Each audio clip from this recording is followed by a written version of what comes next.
Welcome to the Lion's Share podcast, where we break down today's most impactful research and bring fresh insights from the academic frontier straight to you. Today, we're really getting into the foundations. We're tackling transaction cost analysis, TCA. That's right, and specifically, we're focusing on a landmark paper, Rindfleisch and Heide's 1997 review in the Journal of Marketing. It pulled together, 2 decades of work? Exactly. It's a cornerstone. You know, TCA thinking is behind Coase's Nobel Prize in '91. It's fundamental for anyone looking at vertical exchange, channel structure. Regard buy decisions, contracting, all of that. Absolutely. So our mission today, for you listening, whether you're deep in academia or a practitioner scholar, is to get a really solid grasp on what TCA has empirically shown, especially in marketing. And maybe more importantly, where the gaps are, what questions are still out there. It's basically a ready-made research agenda if you're looking for one. Okay, let's set the stage. TCA fits into this broader idea of new institutional economics. What does that mean practically? Well, it's a big shift in thinking. The old view, neoclassical economics, kind of saw the firm as just a black box. You know, inputs go in, outputs come out, a production function. That's right. Very abstract. Very. TCA flips that. It says the firm itself is interesting. It's a governance structure. It's a way to manage exchanges, to handle the complexities of dealing with others. It's not just about making stuff. It's about organizing how stuff gets made and exchanged. Okay, managing exchanges. That implies costs. We think of cost as the price paid, but TCA talks about something else. Transaction costs, how should we define that? Yeah, the classic definition is the costs of running the system. Think beyond the invoice price. Okay. It's the cost of finding the right supplier, negotiating the deal, writing the contract. That's all before the exchange even happens. Those are the ex-ante costs. Exactly, ex-ante, beforehand. Then afterwards, you've got the ex-post costs. Monitoring if they actually delivered what they promised, checking quality, enforcing the agreement if something goes wrong, maybe even legal battles. So it's all the friction, the hassle, the administrative overhead around the actual deal. That's a good way to put it. It's the friction. And Williamson's framework really zeroes in on why this friction gets particularly bad under certain conditions. Which comes down to 2 big assumptions about human behavior, right? Let's start with the first one, bounded rationality. Right. Herbert Simon's idea. It's pretty intuitive, actually. We intend to be rational decision makers, but we just can't be perfectly rational. We have cognitive limits. We can't know everything, can't predict the future perfectly. Precisely. And this limitation becomes a real headache when the environment is uncertain or complex. It leads to what TCA called the adaptation problem. Meaning? Meaning it's incredibly difficult, maybe impossible, to write a contract today that perfectly accounts for every possible thing that might happen tomorrow. How do you adapt the agreement efficiently when the world inevitably changes in ways you didn't foresee? Okay, so that's one source of cost, dealing with our own limitations in unpredictable situations. What's the second big assumption? This is the controversial one. Opportunism. Ah, yes, opportunism. Williamson famously defined it as self-interest seeking with guile. It's like, let's say, a cynical view of human nature in economic exchange. People push back on this, right? They say business runs on trust, not suspicion. They do. And it's a valid debate. But TCA's perspective is that while most people might be trustworthy most of the time, you can't know for sure who is trustworthy when. And you can't predict when circumstances might tempt an otherwise reliable partner to act opportunistically. So it's about managing the risk of opportunism, even if it's infrequent. Exactly. You need safeguards in case things go south. Yeah. And this risk becomes particularly potent when combined with another key dimension, asset specificity. This is where the safeguarding problem comes in. Right. Let's define that key term, asset specificity. What makes an asset specific? An asset is specific if its value is significantly lower outside of a particular relationship. Think of specialized machinery built only for one customer's unique component. Or specialized training. Perfect example. Especially human asset specificity, which the paper notes is measured a lot in marketing research. Training your distributor's sales force on the nuances of your complex new product line.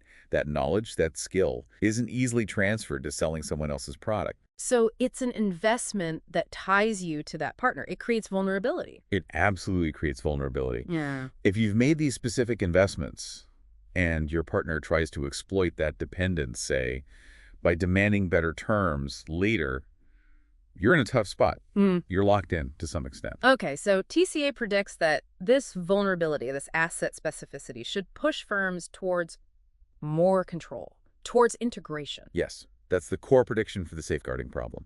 High asset specificity makes market exchanges risky, so firms are predicted to bring those activities in-house vertical integration or hierarchy to protect those investments. And what did Rindfleisch and Heide find? Does the empirical evidence back this up? Overwhelmingly, this is probably the most consistently supported finding in the entire TCA literature they reviewed. Really? Yeah. Studies on make-or-buy decisions consistently show that components requiring highly specific investments are more likely to be made internally. And in marketing channels, like sales forces. Same pattern. Research by Anderson and John in Whites, for example, found that when selling requires highly specific knowledge or relationships, high human asset specificity firms are much more likely to use a direct company-employed sales force rather than independent agents. Okay, so specificity drives integration. But it's not always just market versus hierarchy, is it? There's a middle ground. Definitely. And that's crucial. Firms use all sorts of arrangements between pure market dealing and full integration. These are often called hybrid governance structures. Hybrids, okay. How do those work?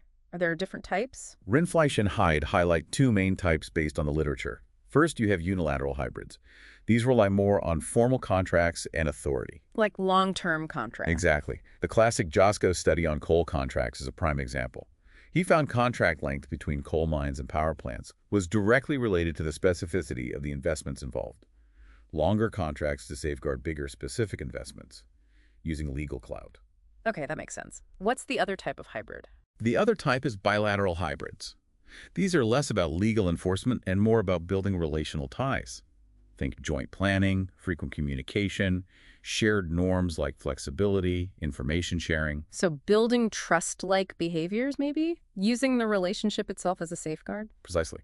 Work by Heide and John really explored this. These relational mechanisms create mutual understanding and reliance, making opportunistic behavior less likely, or at least easier to manage, without resorting to rigid contracts or full integration. Okay, so we've covered the safeguarding problem, driven by asset specificity.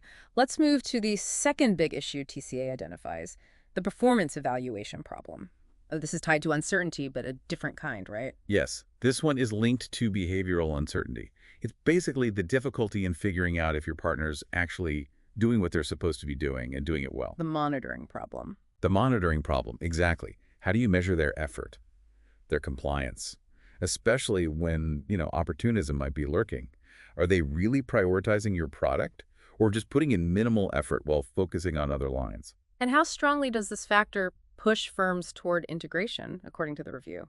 Very strongly.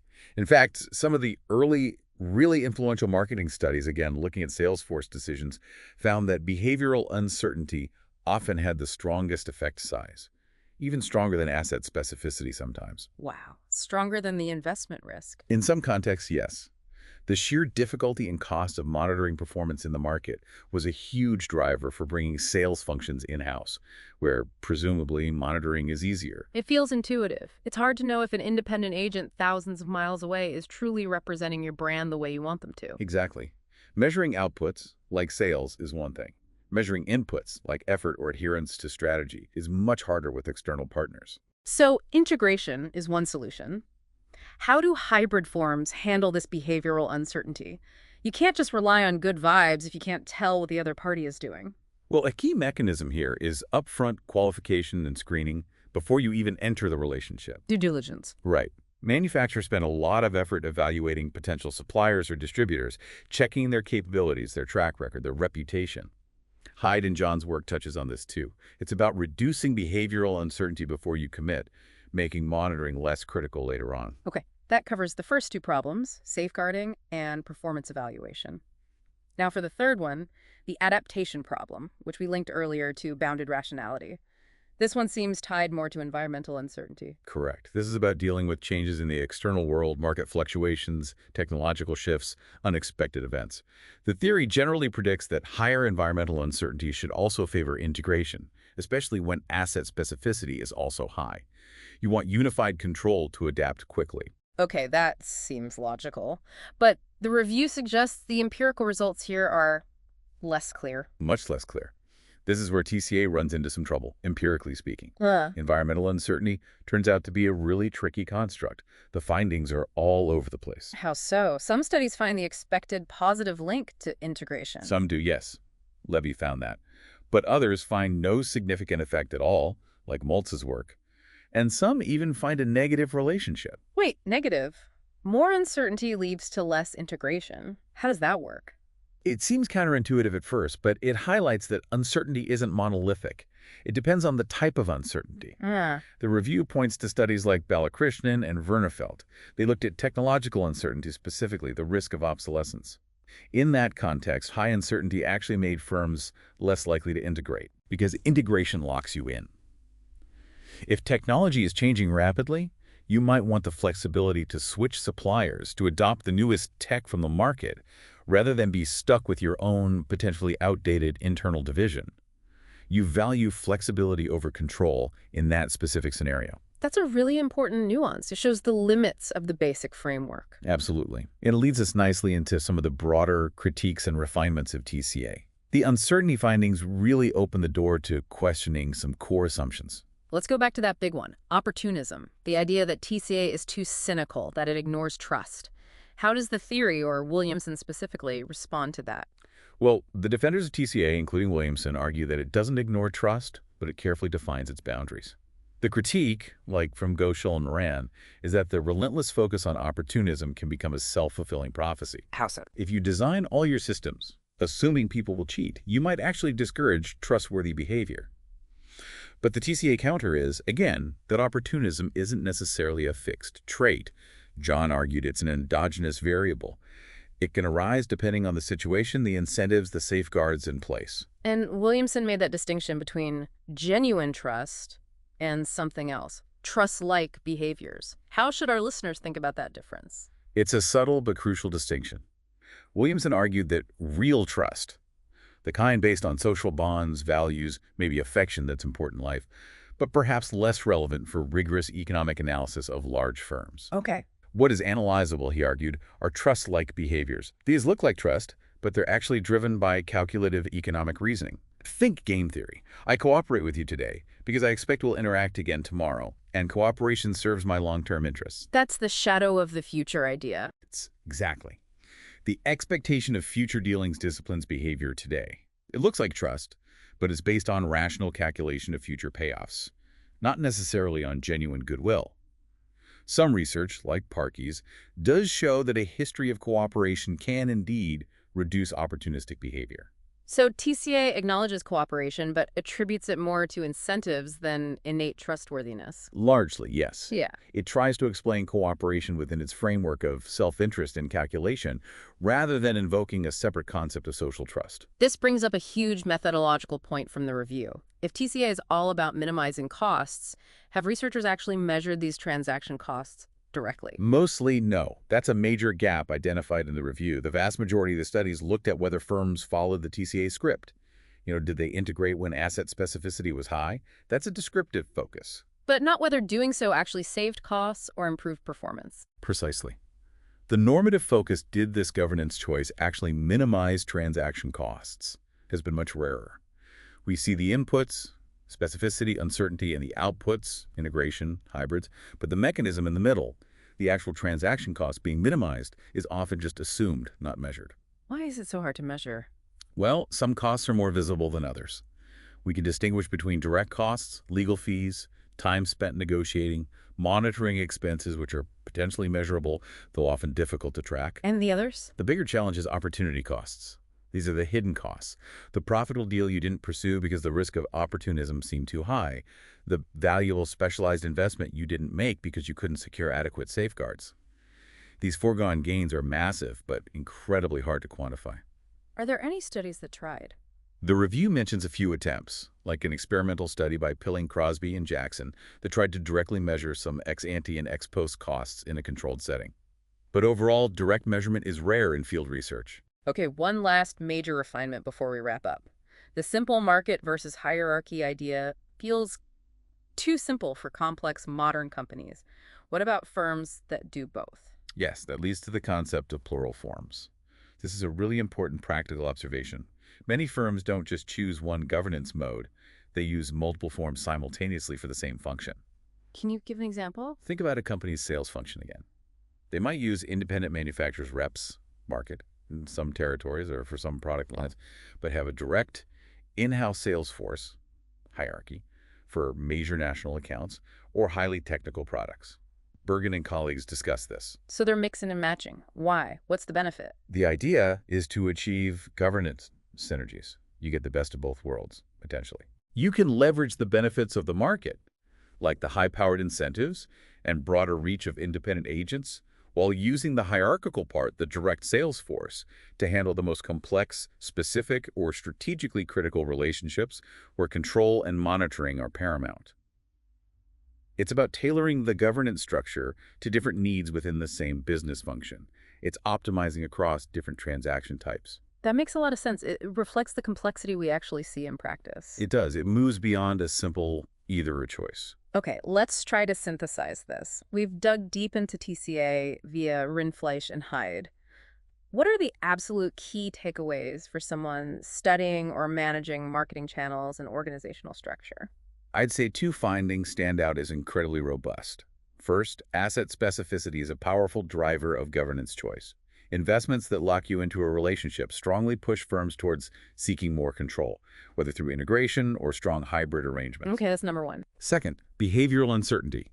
The difficulty of monitoring partners is also a major factor pushing towards integration or very careful partner selection and relational safeguards. The cost and headache of managing potentially wayward partners is significant. But environmental uncertainty is much murkier. Much murkier. Its effects are complex and depend heavily on the type of uncertainty involved. That remains a big area for research. Speaking of research, the review clearly lays out an agenda. What are the big unresolved questions? Well, first, we desperately need to better disentangle production costs from transaction costs. Why do firms really integrate?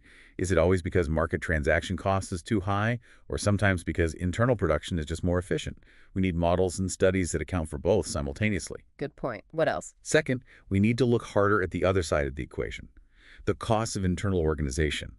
TCA often focuses on the costs of using the market, but hierarchy isn't free. Bureaucracy, lack of incentives, inflexibility, these are real costs. So maybe integration happens not just because market costs go up, but because internal costs somehow go down in certain situations. Exactly. Manston, Meehan, and Snyder raised this possibility. Maybe integration is sometimes chosen because it's just less costly internally, even if market costs aren't prohibitive. We need more empirical work on the downsides of hierarchy. And the third area? Continued exploration of those plural forms. How do firms effectively manage multiple governance structures simultaneously? What are the real synergies and what are the coordination costs involved? There's a lot more to understand there. That's a fantastic research roadmap. Okay, to leave you, our listener, with a final thought to chew on, let's circle back to that idea of time and trust-like behavior. Right, the shadow of the future. Think about your own business relationships. How does your expectation about the length of that relationship, whether you see it as short-term or long-term, influence your decisions today? Does anticipating a long future together make you more willing to take risks, to invest without ironclad guarantees, or to rely less on costly monitoring right now? How does time horizon shape your governance choices in practice? Something to definitely ponder. Until our next deep dive. Drive deep, everyone. Thanks for tuning into the Lion's Share podcast. If you enjoyed today's discussion, share it with a friend and join us next time for more ideas worth talking about. We'll see you next time.